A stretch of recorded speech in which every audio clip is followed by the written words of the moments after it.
নারীদের ধ্বংসের 8টি কারণ। যে সমস্ত নারী এই 8টা কাজ করবে, আল্লাহর নবী বলেছেন তার জন্য ধ্বংস। তার জন্য কি? তার জন্য ধ্বংস। 1 নম্বরে বুখারী শরীফের 4886 নম্বর হাদিসে বলা হয়েছে, 1 নম্বর ধ্বংস ওই নারীর যে নারীটা ভুরু পেলাক করে। কি করে? ভুরু পেলাক। এরকম নারী কি এই প্যান্ডেলের ভিতরে নাই? ভুরু হাত দিয়ে দেখো, একে চিকন মিনমিনে করছে। বিউটি পার্লারে গিয়ে শুয়ে থাকে, আর ওই যারা কর্মচারী মহিলারা আছে ওরা কিসে শুতে দিয়ে না কি দিয়ে আল্লাহ জানিও না, যেমন কি জন্য যে মৌলবি হয়েছি আল্লাহ জানে। মৌলবিদের তো কোনো শখে নাই। আমার মায়েরা, এই ভুরু পেলাক আপনি দেখেন, এই ভুরুটাকে দিছে বাংলাদেশে কোনো সরকার দিছে? কি সরকারে হাসিনা দিছে? খালেদা জিয়া দিছে ভুরু? দেশে কে? রাষ্ট্রের কোন রাষ্ট্রপ্রধান দিছে না। এই ভুরু আপনার কপালের উপরে দিয়েছে গোটা তামাম পৃথিবীর যিনি মালিক, সেই আল্লাহ সুবহানাহু ওয়া তাআলা। কার কপালে কি রকম ভুরু দেওয়া লাগে এটা আল্লাহ ভালো জানে না অন্য কেউ জানে? আল্লাহ ভালো জানে। তা আপনি কোন অধিকারে, কার অধিকারে, কোন অধিকারে আল্লাহর সৃষ্টির উপরে আপনি হাত দিলেন? কেন আপনি ভুরু চিকন করলেন? কেন প্রাক করলেন? নবীজি বলেছেন ওই নারীটা ধ্বংস। কারণ আছে ওই নারীটা, এইভাবে ডিস্টার্ব দিলে তো ওয়াজ হবে না। ওই নারীটা ধ্বংস। কোন নারী? যে নারী ভুরু পেলাক করে। আমাদের রংপুরে, ভালো করে শোনেন মা, আমি জানি আপনারা শুনতেছেন, আমাদের রংপুরে আমার দেখা 10 সাওয়ার মাও ভুরু পেলাক করছে। সুবহানাল্লাহ কোন? হ্যাঁ, ওই যে মহিলাটার 10টা ছাওয়া, 10টা বাচ্চা হয়েছে, তুই আর আছেটা কি কর? ওরা থ্যাথেরা ঝাঝারা হয়েছে। এই থ্যাথেরা ঝাঝারা এই মহিলাও ভুরু পেলাক করে, কুচি দিয়া শাড়ি পরে, কি তার ভ্যানিটি ব্যাগ, কি তার লিপস্টিক, কি তার টান শান, মনে হয় 18 বছরের যুবতী। আল্লাহু আকবার। সমাজ কই গেছে মা? সমাজটা কই গেছে? যদি মৃত্যুকে সে ভয় করত তাহলে সে কোশ্চিন কালো এই ভুরু পেলাক এই বয়সে করত না।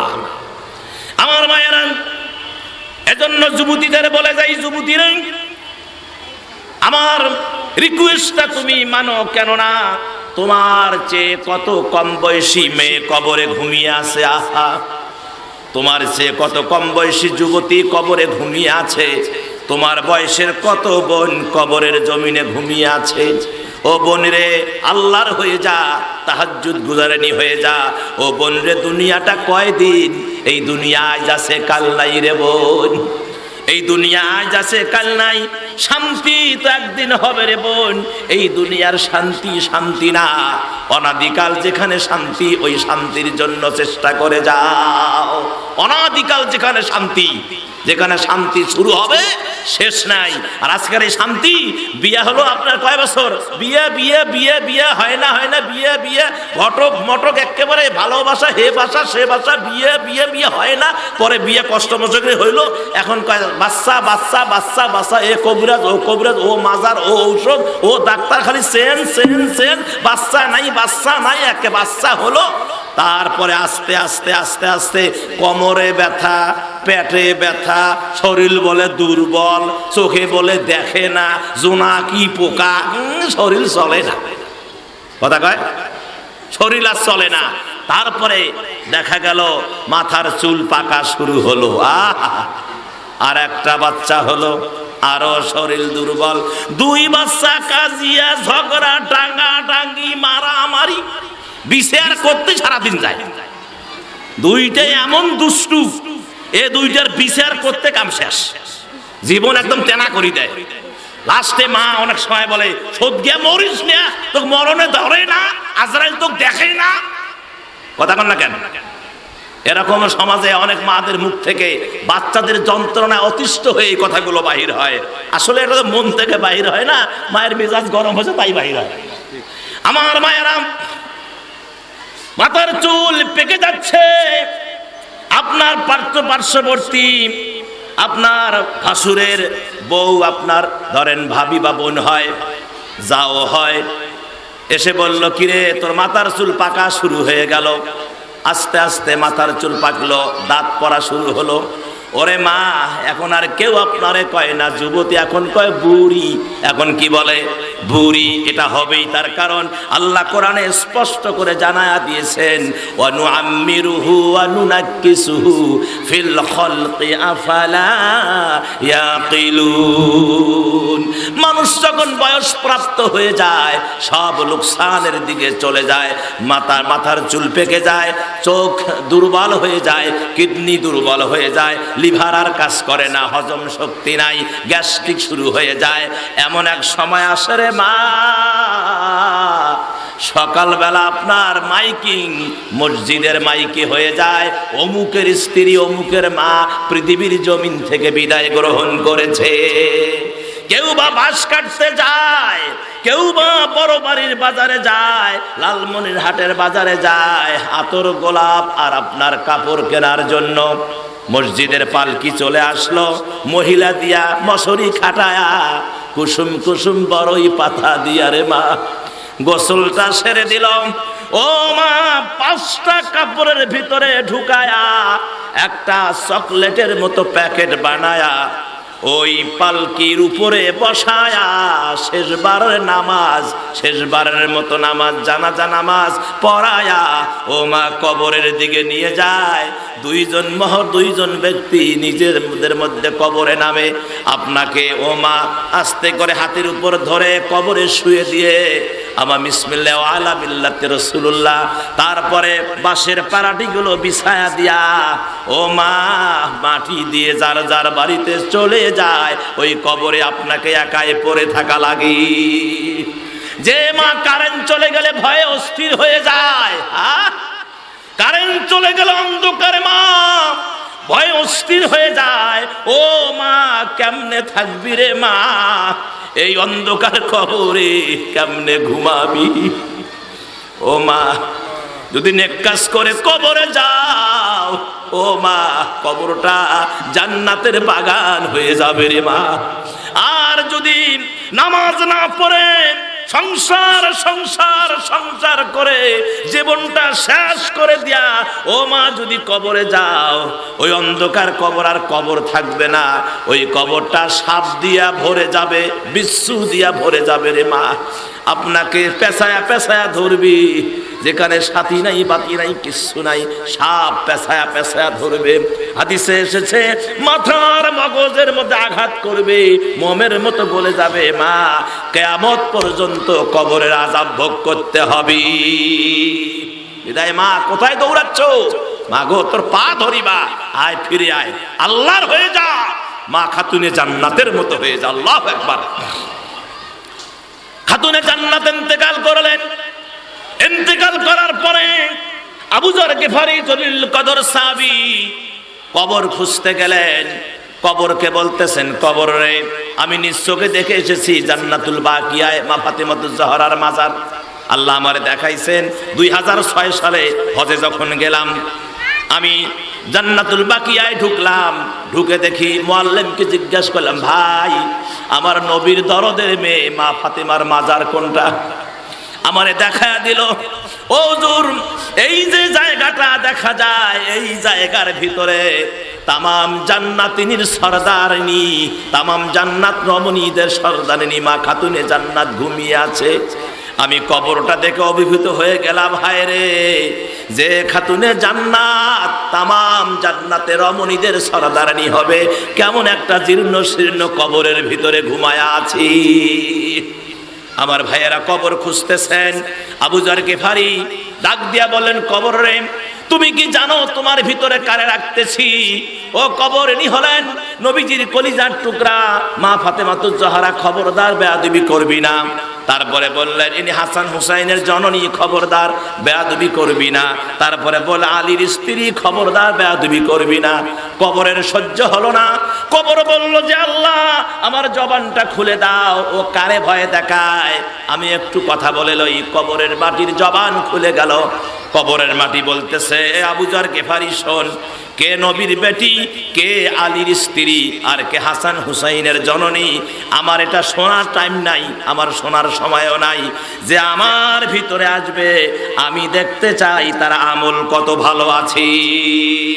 আমল যদি ভালো থাকে তাহলে আমি কবর তার খাতির করব, আর আমল যদি খারাপ হয় দুই দিকের মাটি দুই দিকে চলে যাব, এমন জোরে চাপ দেব তামাম হাড় হাড্ডিগুলো সব গুঁড়া হয়ে যাবে। ও মা, এ রুদ্ররামের মায়েরা, ফাতেমা নবীর বেটির ব্যাপারে যদি কবর এই কথা বলে তাহলে আপনার আমার কি অবস্থা হবে? একটু চিন্তা করেন, একটু চিন্তা করেন। কোথায় দৌড়াচ্ছেন? কোনো লাভ নাই। কোথা যাচ্ছে? লাভ নাই, শান্তি নাই, সব শেষ। বিদায় আমার মায়েরা, নারীদের ধ্বংসের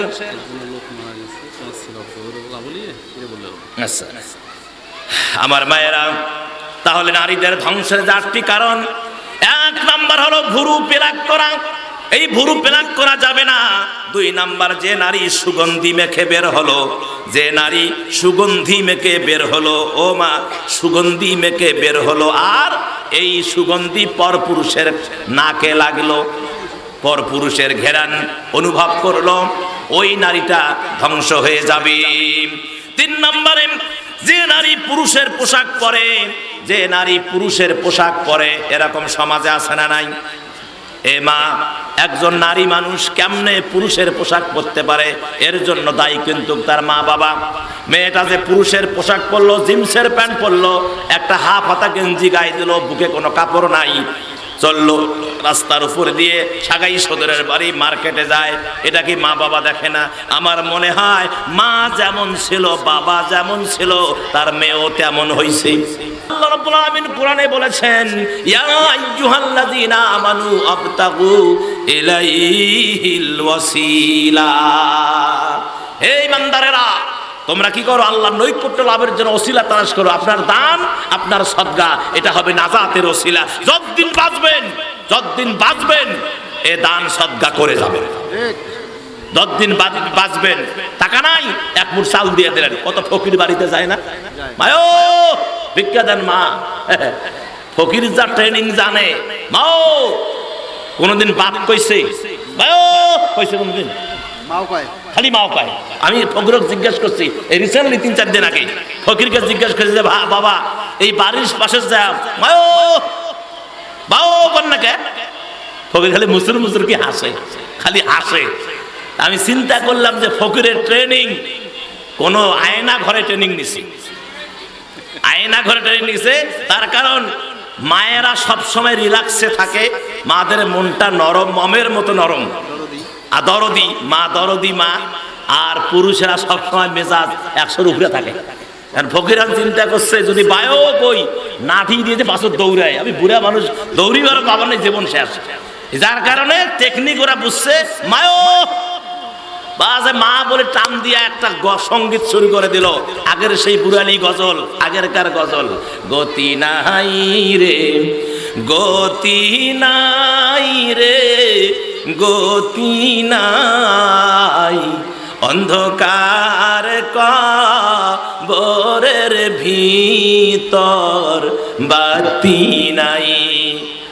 আরে রহিমা বিবি, হস্তে কেন ভিক্ষার ঝুলি, বেড়ায় রহিমা অলিয়ার গলি। এই গজলগুলো আগে খুব ছিল, এখন নতুন নতুন কত ডিজাইনের গজল বেড়াইছে।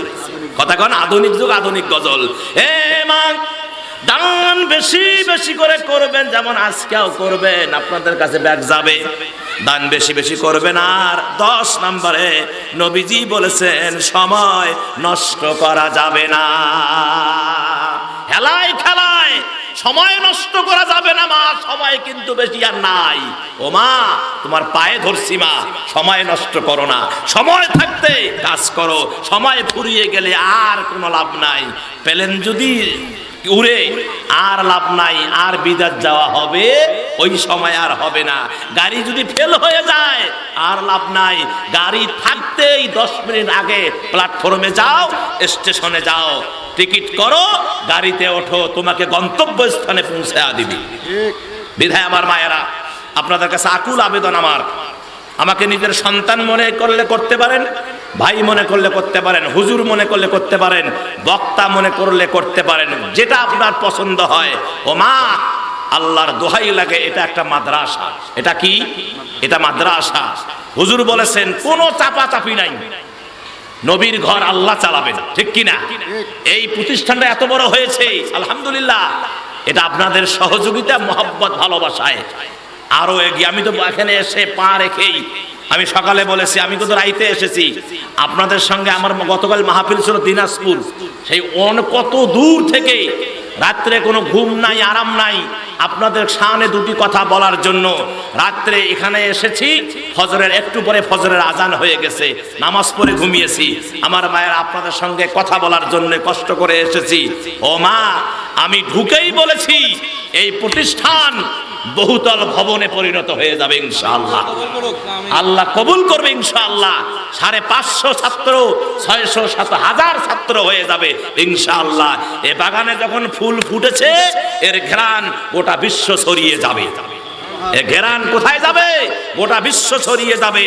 এই ঘেরান শুধু রুদ্র নামে নয়, বড় বাড়িতে, লালমনিতে নয়, এই ঘেরান ছড়িয়ে যাবে গোটা বিশ্ব। আল্লাহু আকবার।